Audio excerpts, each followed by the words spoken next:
are listening to Know You're Crazy. My name is Susan Denee. We all have crazy. What separates us is how we choose to deal with it. I'm going to be delivering engaging and actionable tools to own your crazy, treat your crazy, and turn it into your own superpower. I hope that you walk away from this show feeling the power and strength within you. And never forget to enjoy your journey because you are worth it. Hey everyone, welcome to the Know You're Crazy talk show. My name is Susan Denee, and you are listening to Emotional Recovery in the Raw. I am super excited about today's guest. The reason why is because if you are someone like me, who I am in my late 40s, and I have been on a journey of the body, specifically probably going back about 4 years. So for example, if your body isn't responding or feeling like it used to, almost as if somebody switched off the lights, and I'm particularly kind of leaning into the women here. Now, men, you might be able to relate, but I'm kind of talking to the ladies today. Maybe your body feels like a stranger. You seem to be reliving the college freshman 15 pounds, only it's kind of more like the menopause 20, 25. And the only thing that has changed is you have aged. Your lack of focus might feel as if you all of a sudden were diagnosed with ADD, ADHD. The fatigue makes you question your quality of sleep. Your sweat attacks are like being in 100-degree weather without the air conditioning. If you're thinking that's me, then today's show is for you. And I am passionate about this topic. It's nothing like getting passionate once it personally applies to you. Isn't that usually how it works? My guest today is Dr. Darvish. And Dr. Darvish is a licensed naturopathic, functional, and regenerative physician and the founder and chief medical officer for Holistic Medical Center in Bellevue. She is a multiple award-winning physician specializing in regenerative medicine, bioidentical hormone, chronic disease, and adjunctive cancer therapies. Dr. Darvish has earned fellowships in integrative cancer therapies and nutritional and metabolic anti-aging medicine. She has been affiliate faculty with Bastyr University for over 20 years, training resident physicians. She is a writer, an educator, lecturer, and has been interviewed on multiple radio shows and podcasts. She too leads her own podcast called Holistic Health Hour. She can be reached at holistic.com or drdarvish.com, or you can also give a phone call to Dr. Darvish. So Dr. Darvish, welcome to the Know You're Crazy talk show. I am really excited to have you. I personally have been able to be on the receiving end of your services. It has been life transforming for me, especially in the last 2 to 3 years. But I'm thrilled to have you on the show. My work with women began nearly 20 years ago in the recovery from addiction and alcoholism. And back then, when I was helping those ladies, everybody was older than me. If I knew then what I know now, I would have been steps ahead. But my journey started when I was helping women about 3 years ago. And some of the women I've been helping for a while, been working with me for a while. And I started noticing they were having some emotional ups and downs that just were not in alignment with all the work they had done for themselves. They had done the mental work, they had done the emotional work, they had overcome life hurdles, yet they were, dare I say, symptomatic of some emotional mood swings. And one day I was sitting and I had worked with a woman, and afterwards I thought to myself, menopause, hormones. What can I learn about menopause and hormones? Which I would have thought I would have had that light bulb go off way before then, being a very hormonal teenager, PMS, menstrual cramps, all of the above, but it did not go off. The light bulb did not go off about the later years in a woman's life and how those swings in menopause and what happens with the decrease in hormones and what that can do to us, until I was witnessing it in these ladies. That led me to books, which I can talk about a little bit later. But eventually those books recommended a few key things. And when I was on the Google search that day, looking for a naturopath, I come across your clinic. And it specifically offered the services that these books were mentioning. And not all clinics did. Not all naturopaths did. And so that's what brought me to you. And now you've just been a lifesaver for me. And so I'm just gonna, I'm gonna shut up now. Like I'm gonna take up, that now, and then I'm gonna shut up because I want your input and your professional feedback on menopause, bioidentical hormones, all of the above. So you just jump in. I'm done. Well, Susan, thank you so much for having me on your podcast. This is truly an honor. And I, too, am very passionate about it. I am almost 54 years old. So I have gone through the perimenopause, still going through the menopause deal. And I totally relate to every single woman in this Gen X generation that has been and continues to go through this process of transformation and transition. It is really a blessing to be going through this process. I know it can be really difficult at times, with the mood swings, like you mentioned, and the hot flashes, itchy skin, saggy skin, brain fog. Some get hives and abdominal pain. I mean, insomnia. The list just goes on as you might be aware.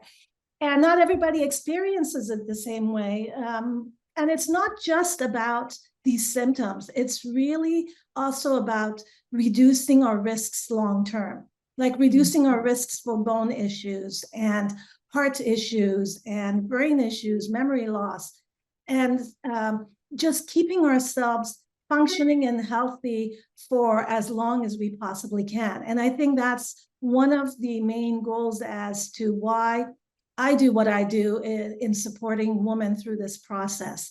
It is, I think, a game changer for all of us, this menopause, perimenopause process. It is probably the most difficult period of a woman's life, is to go through perimenopause and menopause. Some women come to me and they say menopause was the best thing that ever happened to them. Best thing. And there are others that once they're in it, they have a really hard time. And then once they're over, it's like, oh, I feel like a new woman. And really that is our opportunity to close the chapter of the first 50 years of our life and opening up a new chapter that has so much more to offer to us in so many ways, whether it's relationships, whether it is making a new career change, whether it is following a spiritual path, whether it is following a new career path. It is our opportunity to create and recreate ourselves again. And this is why it's so exciting to go through menopause, as difficult as it is. When we go through babies, birthing of babies, those last few hours, those last few centimeters of dilation, the cervical dilation before that baby is born, the transition, it's called, is very painful, very difficult. And yet, once we go through that process, this new joy, this new life is born into our hands, right? And so I see menopause the same way. It is a transition that we're going through, and it can be so, so difficult for some of us. But once we get through it, there is new life. There's new ways of being, new ways of seeing things, new perspectives, new ways of creating things. And that's what I'm passionate about. And that's why I accepted to join you here to discuss this journey so that hopefully we can assist many, many women out there. I appreciate that. And I appreciate that perspective on it. And I'm glad, I'm grateful that you bring that perspective in. It reminds me of when you were talking about the transition into another phase of life. And when you were mentioning, not only we can talk about the symptoms, we can talk about the hot flashes and the brain fog, and I know we'll be diving into that during the show. But the key thing that you reminded me of when you were sharing was the health risks that take place in our body because of the decrease in hormones. I when the light bulb went off for me, when I began reading, in fact, I pulled the book off my shelf because it's been a few years, but it was the Sex, Lies, and Menopause, written by T.S. Wiley. And I think it was referred by a David Asprey book. So here I am following the breadcrumb trail, right? And her book, whether people like it or not, but in the beginning of that book, she goes on a complete in-depth description of breast cancer. And then she's relating that to it never dawned on me. Like I never, it just never registered when you think about women dying of heart disease or the breast cancer or the different phases and when the majority of the lifespan, like it's usually in the later years. And, I come from a generation with my mom, and a lot of us do, where it was almost dismissed as, oh, it's just the change. It's just the change, but we never really, at least in my family, we didn't really talk about it, about really what was going on. And I don't know if my mom really knew. Like, I really don't know if my mom really knew what was going on in the body. So one of the things that I'm really grateful that you mentioned, Dr. Darvish, was the decrease or the likelihood of our health risks that are involved when the hormones go in lower levels. And I was shocked when I was reading up on this. I started putting two and two together between the cancers in later life, the heart disease in women in later life. Like, it all started making sense to me. So if you wouldn't mind sharing on that, and how important it is, not only, so we don't get hot flashes, but the long-term risks and what we're doing when we treat the hormones. Well, absolutely. One of the major risk factors that you just mentioned with estrogen dropping during perimenopause and then menopause is heart disease. In fact, a woman's risk for heart attacks and strokes goes way, way up above a male risk factors postmenopausally. And it's because the estrogen drops. And when that estrogen drops, it's not only affecting our cholesterol, our blood pressure, plaque buildup, inflammation in our whole system, not just in the cardiovascular system, but inflammation goes way up. But it also affects our brain health. And so then we get memory issues and brain fog. And in fact, studies have shown how decreased estrogen levels increase our risk for dementia and Alzheimer's later on. And then there's the bones, right? Osteoporosis is very common for some women, family history-wise, but also if we're not digesting properly and have malabsorption issues, if we don't have enough vitamin D levels, if we don't have enough hormone support, then we are reducing our bone health and increasing our risk for osteoporosis. So it's not just about hot flashes and insomnia and saggy skin. It really is about making ourselves as healthy as possible and reducing our long-term risk factors. I'm with the mindset that I want to just keep on going and going and going and going. And when it's time for us to go, pop, I'm gone. I have seen too many people go through such debilitating chronic diseases as they get older and suffering so much that I don't want to go there personally. And hopefully I won't, who knows what the plan is from above, but I hope that by eating properly, by exercising according to what my body needs, by utilizing bioidentical hormone therapy, and by meditating and by changing my lifestyle factors and making sure I'm getting enough nutrients and gut support and all of that, that I am hopefully reducing my risks personally for long-term disease. And I hope that I can help my patients and women out there to do the same, to reduce their risks for these chronic debilitating conditions that are really, majority of them are preventative. Majority of cancers, breast cancer, for instance, lung cancer, colon cancer, majority of Alzheimer's and heart disease risks, these are all preventable diseases. They're not something that just because your mother ended up with it or your father had it, that you're going to end up with that disease. we have so much information now. We have so much research in medicine now that guides us in what we need to do in order to reduce our risks and not live the life that our parents possibly did. Yeah, And I there's love so much that. more to learn. So much more to learn. Yeah, I love that. No, just the idea that just because mom or dad had it doesn't mean that I'm going to have it, and reversing that way of thinking.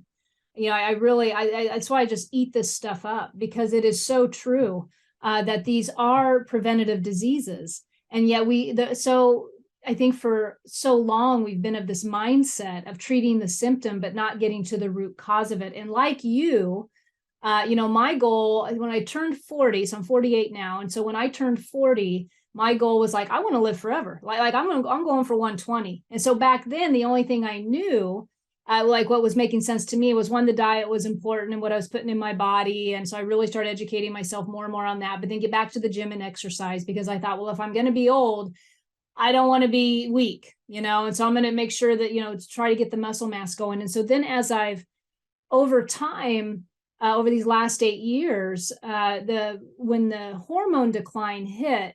And so I'd like you to talk a little bit about what a woman might be experiencing, because I didn't know that some of my struggles were perimenopause. Like I did not know that. And so now I'm, a little bit 4 or 5 years into this, and with your help and your services, I've been able to be like looking back now with an aha moment, like, oh my God, that's what that was all about. Like that lack of focus at work that I was shaming myself for, that I was beating myself up for, that I was sometimes blaming them and other times blaming me. But that inability to focus like I could in my 20s or 30s, now I know, like probably 70% of that was my body was changing and I had no clue. And yet I was shaming myself for at least 4 years for not producing like I used to, not understanding, right? Not understanding. And so if you could share a little bit about maybe perimenopause, what women might start experiencing so that they don't have to go through that same thing that I did. Well, perimenopause can start after the age of 35, Wow. any time. And I see that the most common symptom is actually fatigue. We may not have the stamina that we might have had earlier. We may tire easier. Like you mentioned, this brain fog, this confusion. There is a confusion in our system starting around 35, 40 years old, and it just progressively worsens because of the hormone changes that are happening. So fatigue being the number one, then memory issues and brain fog. And brain fog is almost like you can catch that word, you know what the word is, but you can't quite enunciate it, bring it up to the front of your brain to say it, right? It's something like that. Or it is like, I can't quite think straight. Like there is clouds basically in my brainwave here. I want to say and think clearly, but I can't. There is a cloud there, right? So brain fog, fatigue, sleep disturbances, and these things may be cyclical. They might come and go around your cycle. It might be mid-cycle. It might be before your period. And then we get to the irregularity of the period. Sometimes they're pretty regular, and other times they may be 40, 50, 60 days apart, and then there's like back to back every 10 days, or there's spotting before or spotting after, or spotting before and after, or heavy or light. I mean, it's just wacko, right? Confusion again. So I think the term to use is confusion. Our body gets confused in its circadian rhythm. It can't quite figure out what the clock is. I don't know when to go to bed. I don't know when to wake up. I feel like I'm sleepy halfway through the workday. I can't sleep at night. The circadian rhythm just gets thrown off. My cycle gets thrown off. My brain neuron signaling thrown off. Heart palpitations, tachycardia, which is when you feel your heartbeat come and go. You can get that. One of the most common symptoms that gets missed during menopause, and women go through tests after tests, is digestive issues. The bloating that comes and goes. heartburn that comes and goes. Yep. Even abdominal cramps that seem to have nothing to do with your menstrual cramps, but you get these gas pains, and you wonder, what did you eat? What did I do that I'm getting so much stomach bloating and gas pains, and sometimes even doubled over? Back pain, joint pain is another one, right? Yeah. You wake up in the morning stiff and joints are achy, whether it's in your feet or in your fingers. So these are all symptoms of our hormones going up and down. One of the main hormones that starts declining is testosterone, followed by progesterone and then estrogen. So estrogen's not the first hormone that goes down. Progesterone and testosterone often are. And in fact, progesterone is the hormone that protects our bones. It also protects our heart.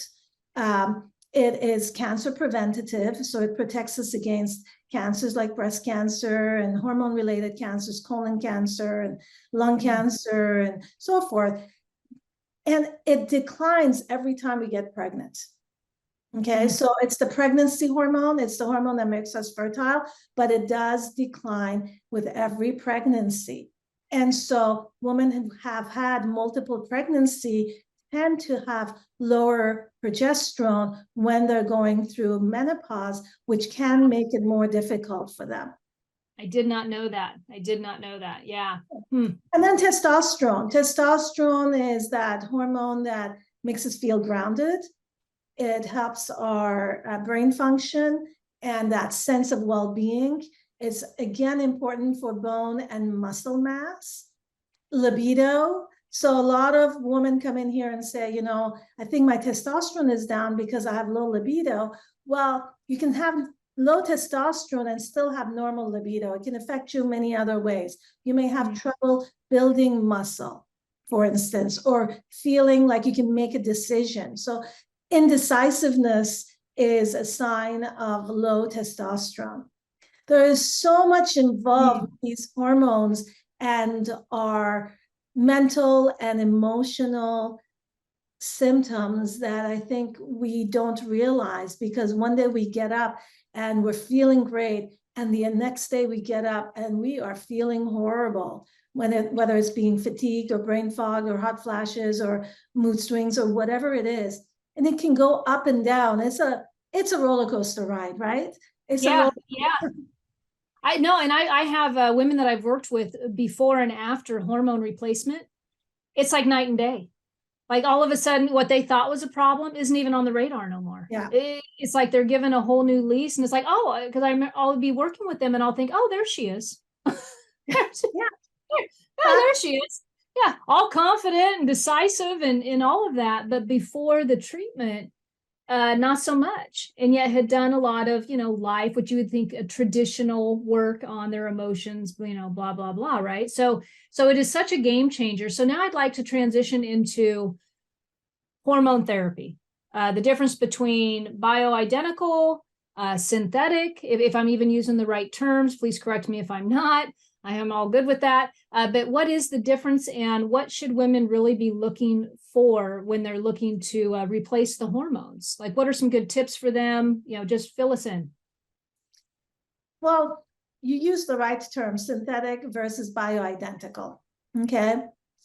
The WHI, the World Health Organization, that put out the study in 2002, came up. It was the largest study that was ever done on women and hormone therapy. And since then, there is this myth, there's this misconception that hormone therapy causes cancer, it causes heart disease and stroke. Well, if you look at that study more closely, the hormones that they use were progestin.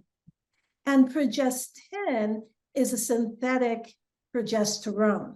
Okay, it's not a bioidentical progesterone, it's synthetically made. And synthetic progesterone increases risks for heart disease and cancer and stroke and all the things that progesterone is supposed to help. Progestin increases it. And in the literature, it's confused. So oftentimes they use those two terms interchangeably. They go from progestin to progesterone, but it is mostly referring to the synthetic form of progestin, that can be causing a lot of health issues and risks long term. And so we tend to look at bioidentical hormones. These are hormones that are identical to our own hormones.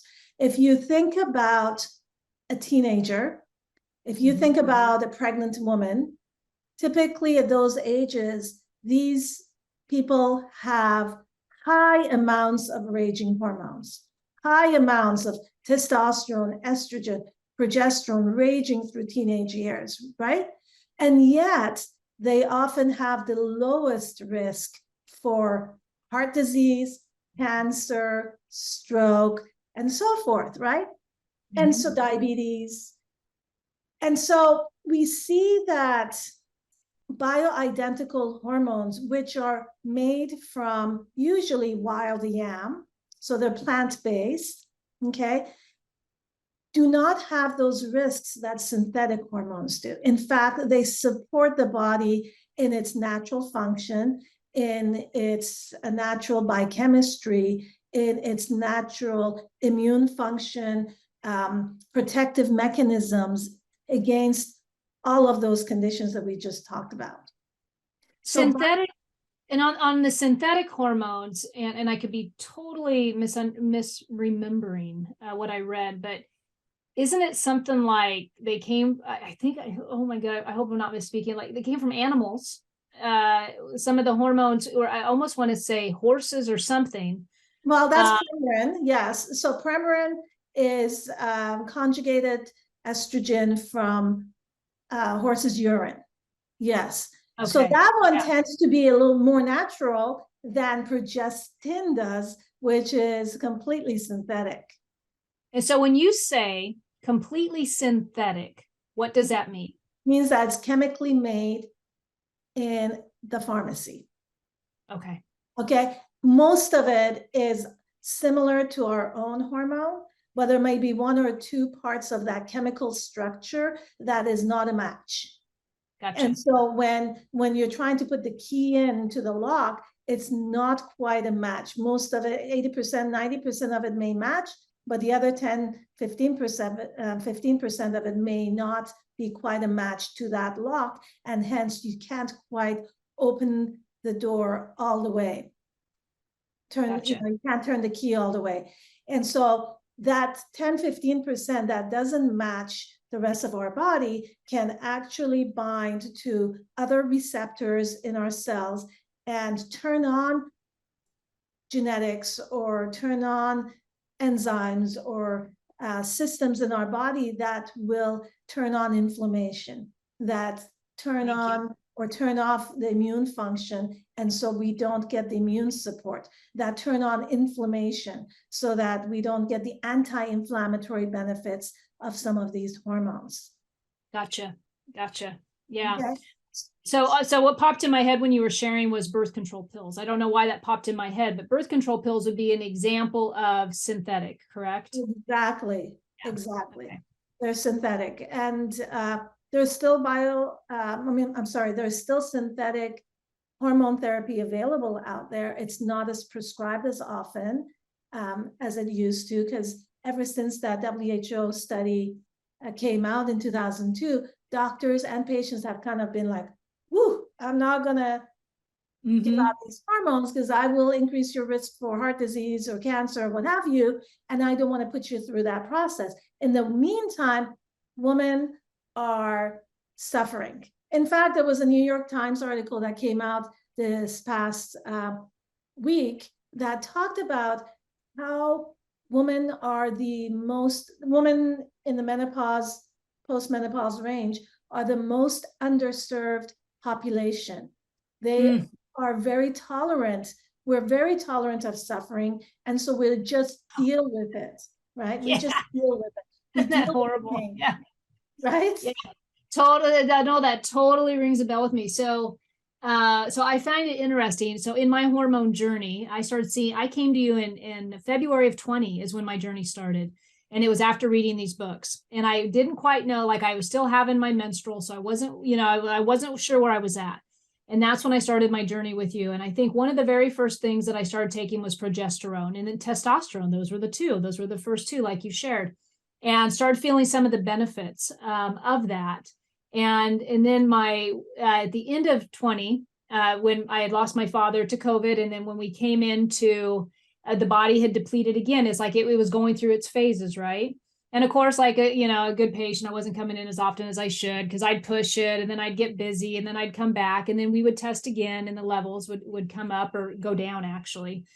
And then retreating. But where I'm getting at on this is about 3 months ago in my journey of finding the correct balances, I hit a spot emotionally that was pretty dark for like a couple weeks. And I was supposed to be in your office about 30 days before that, or even 60 days, and I hadn't. But I'd hit this point. And I thought, wow, this is pretty serious. And so I contacted your office and I contacted Western medicine doctor. They had, without seeing anybody, a Prozac prescription for me sent to the pharmacy within like 2 hours. Now, I know my journey and I know a little bit about the gut, and my red flags went off, and then your office was getting me in like 3 days, right? So I was like, well, I'm not going to touch that. But what amazed me was I knew that this was a direct result of menopause. Like I knew that there was something hormonally going on. But it was such a eye opener of the different treatments. And in my journey, I had also at one point, because, I was testing out what's everybody saying. And it was always a complete opposite experience. One doctor, I asked him about hormones, which he wouldn't even talk to me about it. He didn't even know. And he was a family doctor.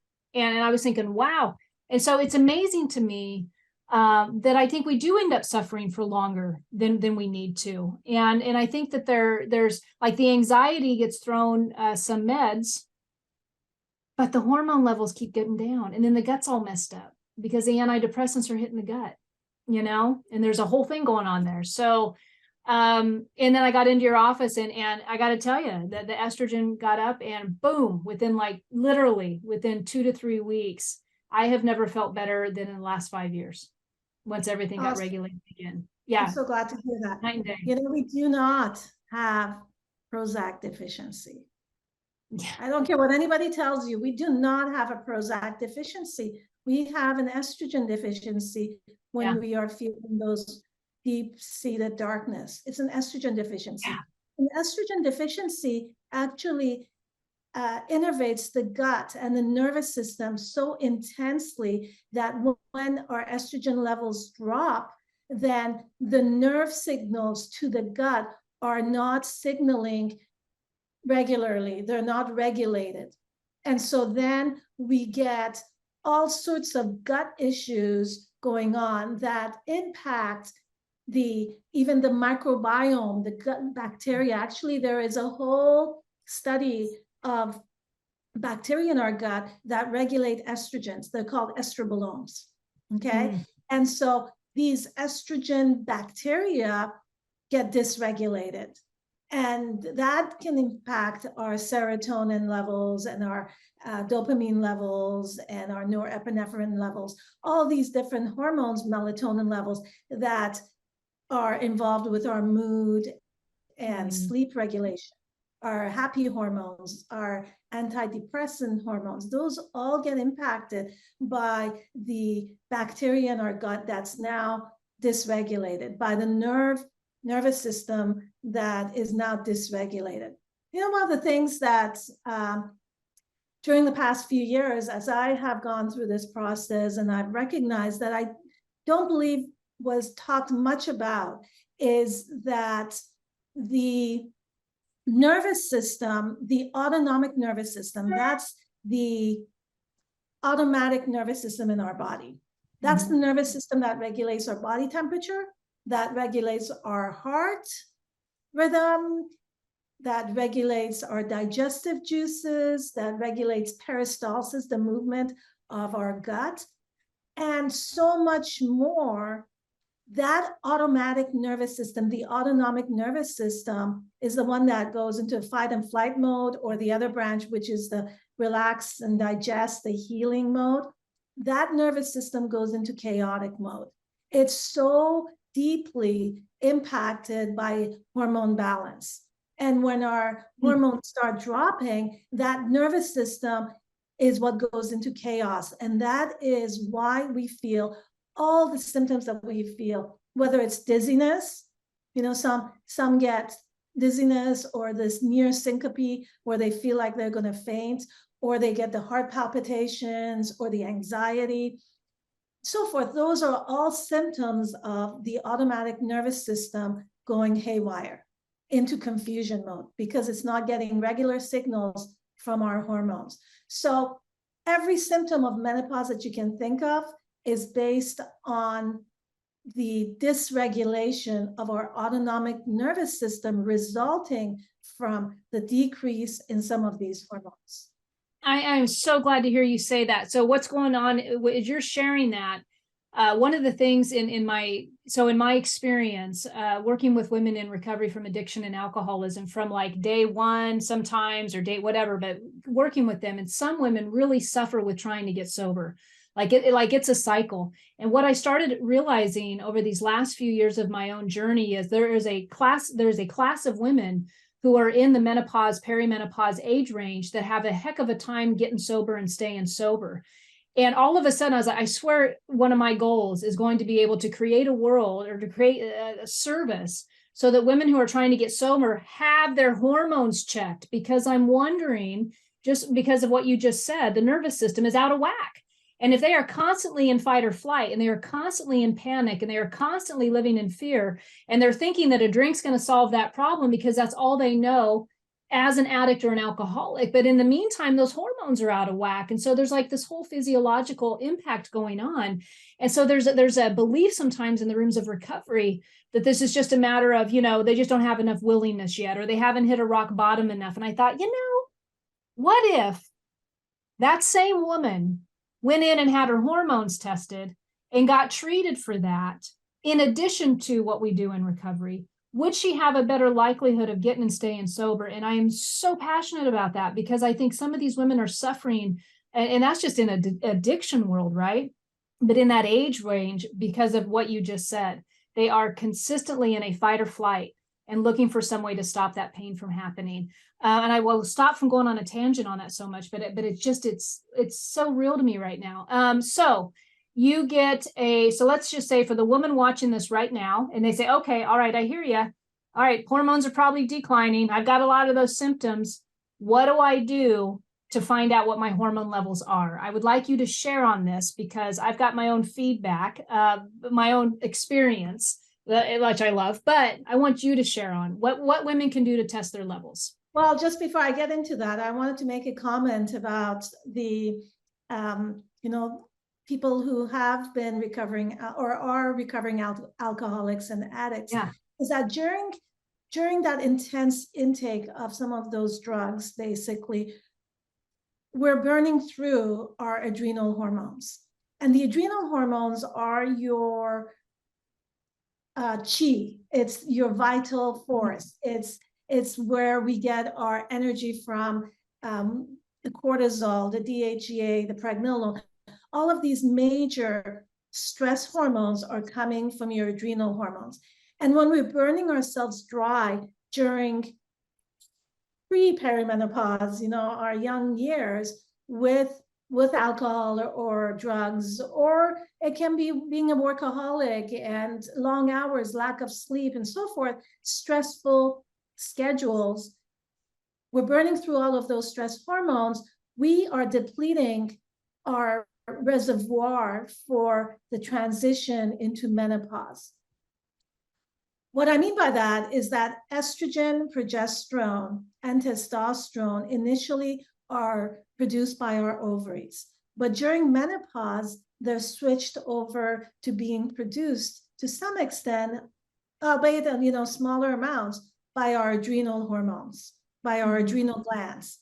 And so if we have burned through that reservoir of the adrenal, the stress hormones, we do not have the reservoir to push through the transition from the ovaries making the hormones to the adrenals making the hormones. And that can make it really tough for some of us going through this period of time. Mm. And so it does become really important to look at those adrenal hormones. It's not just about the estrogens, not about the testosterone, not about just the progesterone. It has to do with the adrenal glands, your thyroid glands. Do you know that thyroid medication, levothyroxine, is, I believe, the second most prescribed medication ever? Number one being an antihypertensive drugs, or I'm sorry, statin drugs, cholesterol lipitor drugs. But number two is thyroid medication.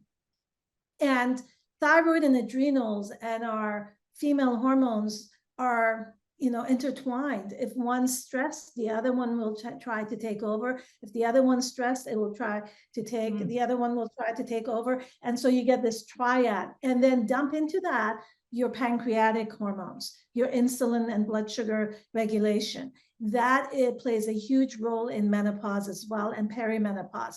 And if you're eating a lot of sugary foods, if you're drinking a lot of alcohol and wine, you're burning through the insulin regulation system and stressing your female hormones, your male hormones, your thyroid, your adrenals. And then we've got the pituitary and the hypothalamus, which are in the brain, and they're signaling all of these other glands. And so then we have those all getting stressed. So it is quite a comprehensive evaluation that we need to do in order to help a woman go through this process of menopause. By the way, all of this that I'm talking about also relates to men. Men also go through hot flashes. They also can go through sleep issues. They also can go through low libido and sexual dysfunction. They also can go through brain fog and memory issues and fatigue and lower stamina and indecisiveness. So every single symptom we have talked about in relationship to women also applies to men. And they start going through their process of declining hormones from age 35.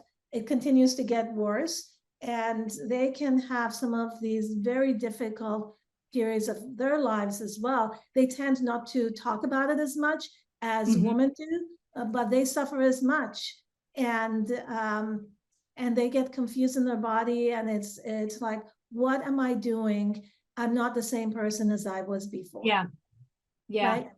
So both men and women need to have their hormones evaluated at all those levels: the pituitary, the thyroid, the adrenal, the pancreas, the ovaries, the testicles. All of those hormones have to be evaluated and then understood, what do we need to do to intervene to support the hormone function. It's not about treating menopause. It's not about treating andropause, the male version of menopause. It's about supporting us. Menopause is not a disease, right? Yeah. It's not a disease where we need a treatment.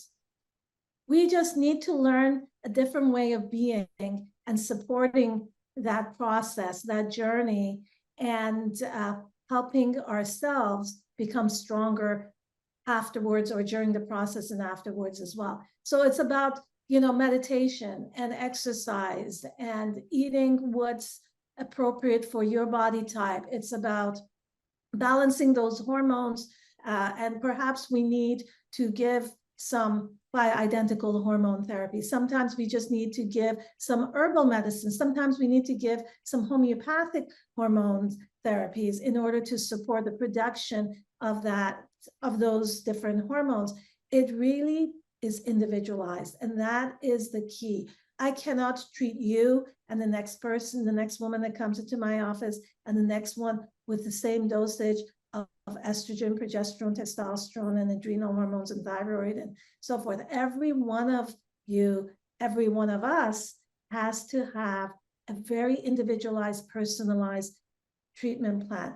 And the reason for that is because we have experienced life differently from the moment that we were conceived.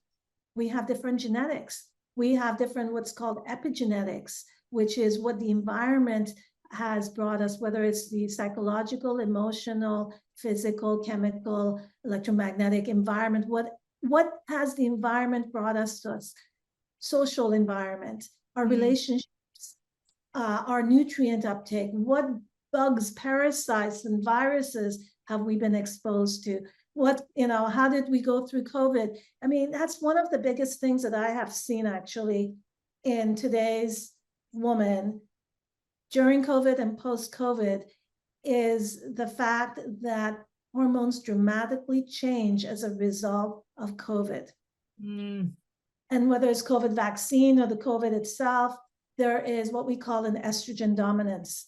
The estrogen levels often get more dominant over the other hormones, and that can be very inflammatory. We get histamine response. Estrogen increases the histamine response in our body. So histamine is like the hives. It's like the brain fog. It can be even abdominal issues and palpitations. It's where these immune system cells, we call the mast cells, release over 100 different chemicals, one of them being histamine, that causes all this inflammatory response. Post-COVID, we also get further burnout. Adrenal hormones have dipped below the reservoir in many of us, right? I would love to have you on just for that show about post-COVID. Like really, like everything you just listed off as far as what you've seen and what you've treated. That's just fascinating to me because, so many people, it's kind of like, I always like to say some things they kind of get, not necessarily purposely under the rug, but we so easily forget. We so easily forget what we just came through. And yet the body has not forgotten as easily. And we have been impacted significantly based on the pandemic and everything that came with it. And so what you're sharing right now, I just love that because you'll hear subtly, you might hear, oh, post-COVID or something, but I don't think enough expression has been made around that to say these are some of the symptoms you may be suffering from, and this is why. And so that feedback you just gave on that post-COVID was extraordinary. The other thing that I wanted to comment on was your overall treatment of the hormonal picture is what I'd like to say, because I will honestly, when I got my test results back, there's some stuff I geek out about, and I found myself really geeking out about that Dutch test. So I really, the feedback and the numbers and what I became aware of in my own body when I would be talking with women who were on a similar journey to me, they weren't quite aware of the same feedback. Like they didn't have like all that information, and I might as well have been an info commercial because I'm like, oh, did you do this? Because this thing's telling me this, and this. And so that's where we get into testing the hormone levels, because usually what we'll hear is the blood test, which I know which is good, which is part of the deal. But then there's other ways that you can test your hormone levels to really get a full picture of what's going on within the body, or I guess. I mean, I'm going to let you start talking now. This is when I start, going out of my realm. Well, you're absolutely right. We need a very comprehensive evaluation of the hormones. So it's not just looking at what absolute numbers of hormones your body is producing. And by the way, that is so variable throughout the day. So when you just get one blood test, it is just checking the hormones at one instance in time. It's not giving us what's happening throughout the day or throughout the month, right? And there is urine tests now available. The one that I love is called the Dutch test, dried urine test for comprehensive hormone evaluation, Dutch. And this Dutch test looks at not only what's happening in the last 12, 15 hours of your hormone production, but it's also looking at how we are metabolizing these hormones. And that is not talked about enough. The metabolites of estrogen are vital to what happens in terms of inflammation, what happens in terms of us being more risky at producing heart disease, at risk for heart disease or cancer growth.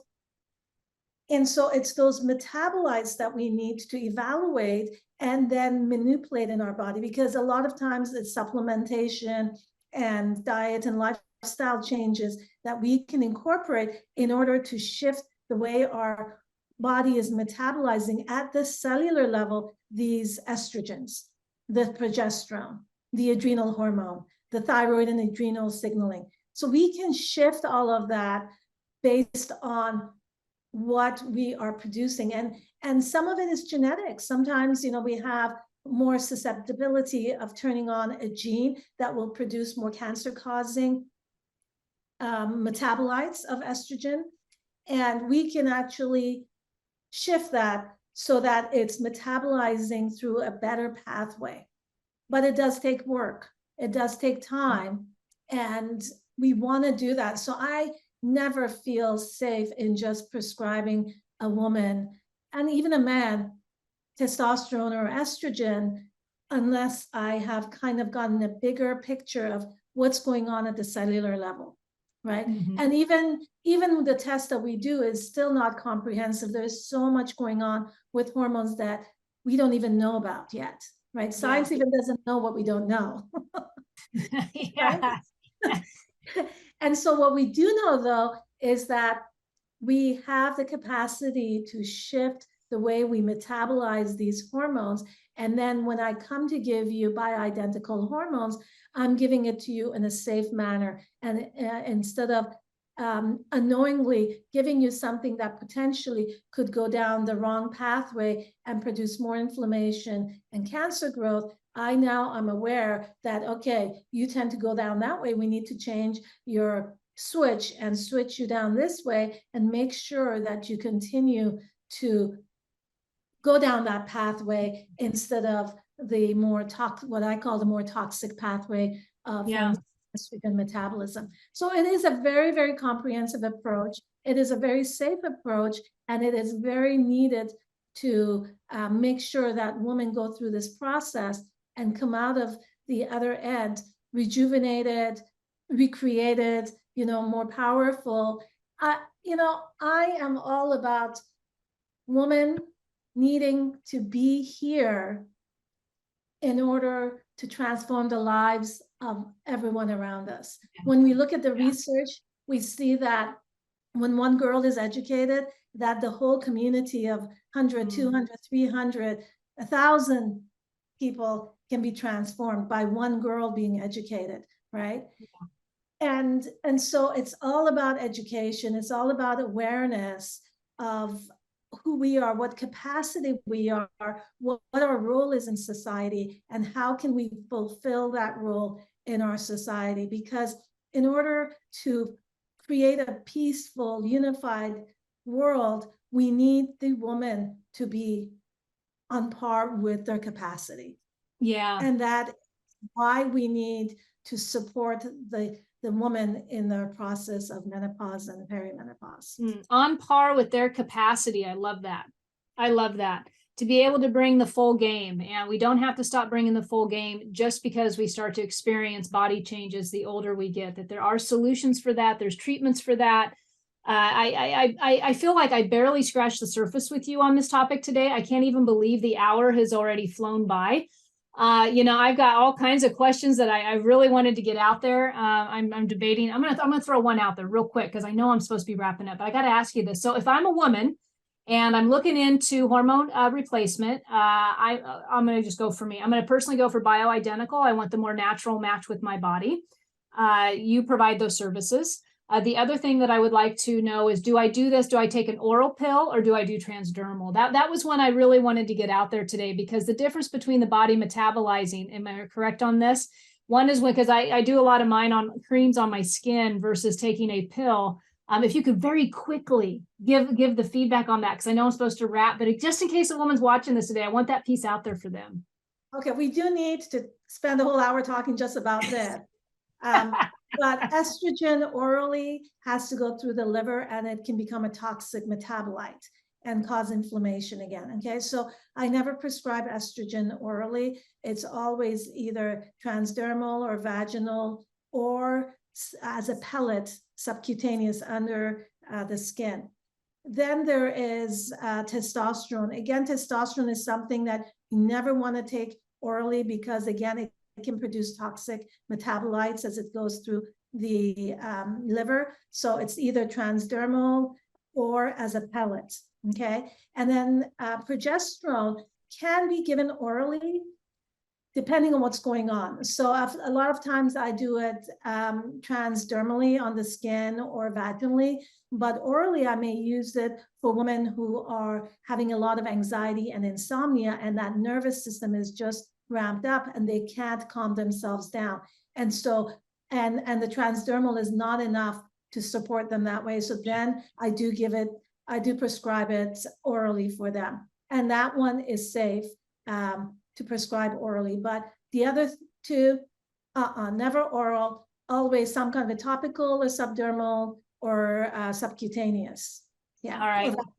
Thank you for that very quick summary. I'm glad you were able to provide that. So having said that, if you were watching the show today, so glad you joined us. Lots of great information. I'm going to ask you to be back on the show at some point when we can fit it into your schedule, because it's just fantastic information for all the ladies and men out there who are looking for a change in their body. So you can reach Dr. Darvish at holistic.com. You can also reach her at drdarvish.com. I highly recommend her services. I've been in receiving of those services, and it has been a night and day experience. I will tell you, I got my game back on. Thank you Awesome. for that. I'm so glad to hear that. Thank you. Thank you so much for having me here. It's been a pleasure and an honor, and I hope this information gets out to the woman out there. None of us need to be suffering with going through this process. In fact, we need to be empowered to transform lives within ourselves and the lives around us, just like you are doing. So thank you for all the service that you provide. All right. Thanks, Dr. Darvish. All right. Take care, guys. Bye. You have been listening to Know You're Crazy. Crazy. And my name is Susan Denee. We are identifying, understanding, and treating your crazy one episode at a time. Tune in to transformationtalkradio.com. To connect with me or Growth Spurt Your Life, please visit susandenee.com. That's Susan Denee, DENEE.com.